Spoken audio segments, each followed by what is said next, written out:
Okay, so I have finished doing all of the color charts, and some of them have gone a little bit wrong, like this one. It pulled too much of the red, it just kept on moving, and I don't know whether that's has anything to do with the paper or the way I did the color wheel. So one thing I want to say is that this type of exercise, if you just order a pack of sample papers, it will help you to very quickly realize what type of paper do you like to paint on. Do you like a smooth texture, i.e. hot pressed, or do you prefer a little bit of a tooth to the paper, and that would be then hot pressed. Cold pressed with texture. And let's start with the smooths. So I have 3 smooth papers here.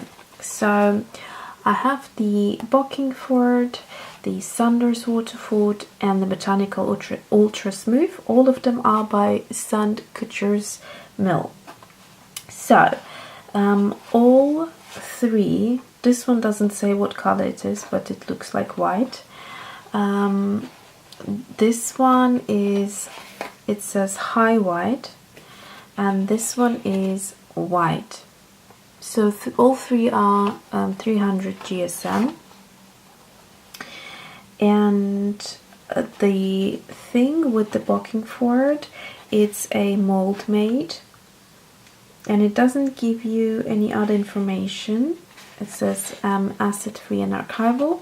With the Sanders Waterford, it says it's gelatin surface sized. So I think when it has a bit of gelatin on top of on the paper surface, it means that the watercolor doesn't go in as quickly and is not absorbed by the paper, and it means that you have more time to manipulate it.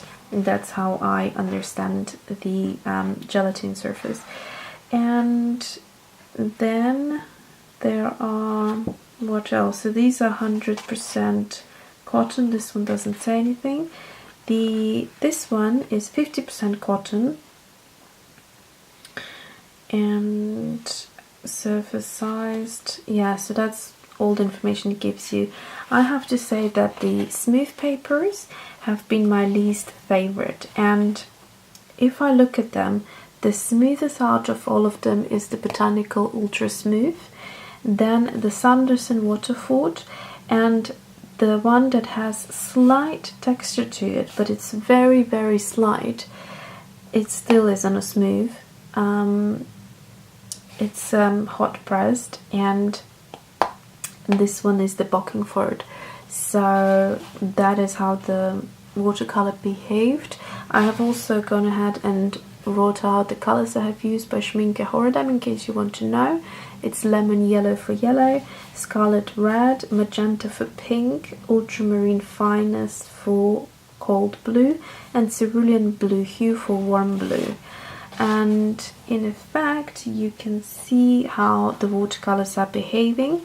Here I thought on the Bockingford hot pressed watercolor, the red kind of had a very interesting way of very quickly kind of flowing into the yellow, and it stayed that way. This one didn't do it as much, and so didn't do this one. And what else can I say about these? So that's as much for the smooth. Then coming on to, maybe let's do these, which are the cold press. So these are the Artistico Fabriano. Both of them are 300 GSM, and both of them are cold pressed. The only difference is this one is the extra white and this one is the traditional white. Again, you can also, it will help you, this type of exercise will help you to understand what you prefer to use, a more white or an off-white paper, because the watercolor will look different. Also what you paint looks different. So I highly would advise for you not only do a color wheel or some swatches, but actually do an illustration on each of them and compare how you see it, because personally I like how the colors come out on a whiter paper However, sometimes I find if the paper is too white, then the illustration itself becomes almost, it has that sort of like a forced, unnatural kind of feel to it, like a almost, I don't know, like a bit too sharp look to it. So I prefer my paper to be in the middle somewhere, not too yellow, not too white. So these papers were very good, and I would compare them to Winsor & Newton cold pressed 300 GSM. I quite like that paper, and they're not the same, but they're very similar. So next ones I have cold pressed 3 papers, and I was very comfortable, I have to tell you, on this texture. It felt very natural to me to be doing these color wheels on the cold pressed as opposed to on the smooth papers. And so here we have the Milford, Bockingford, and Saunders Waterford. So all 3 claim to be white, but you can see that the Sanderson is definitely an off-white, and these are closer to the white. So these are whiter, and so they all are by St. Cuthberts Mill, if I haven't mentioned. And you can see, although they all are cold pressed, they have different textures. And if I put them close together, hopefully you can compare and see that the roughest out of the cold pressed is the Milford. It has this type of texture, which I really like. I like this type of texture because I think it adds an interesting character. But again, it depends what you're doing. So for my fashion illustrations, I prefer a smoother texture, but still within the cold press range. And for things like florals and things like that, I like this type of texture.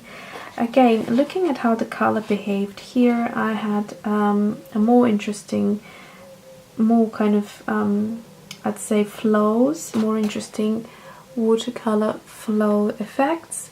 And also, you can see here and there, and also the way the colors blend is more interesting. Look at this one, for example, how beautiful the watercolor flew into this.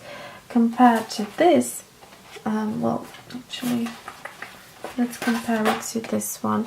You can see the watercolor almost sits on top and doesn't go anywhere. It kind of dried as it was laid, so there isn't much flow except for this one, which was interesting. Scarlet red seemed to have flown into most in most of these swatches, and I think it has probably something to do with the pigment rather than the paper. So that's the cold press. And then finally let's talk about the rough. Now, rough is for a certain occasion. For me personally, I like rough paper. I think it's super interesting. It's super exciting. If I feel a bit bored with watercolor, which hardly ever happens, but if it does, I feel I should swatch to rough paper because it gives me instantly that interesting texture, lovely things I can create. So let's have a look. Now here I think I did mess up this color wheel because the green has traveled way too strongly up the yellow and kind of stopped right there. As well, I have to say that this one is a gelatine surface, which is the Saunders and Waterford.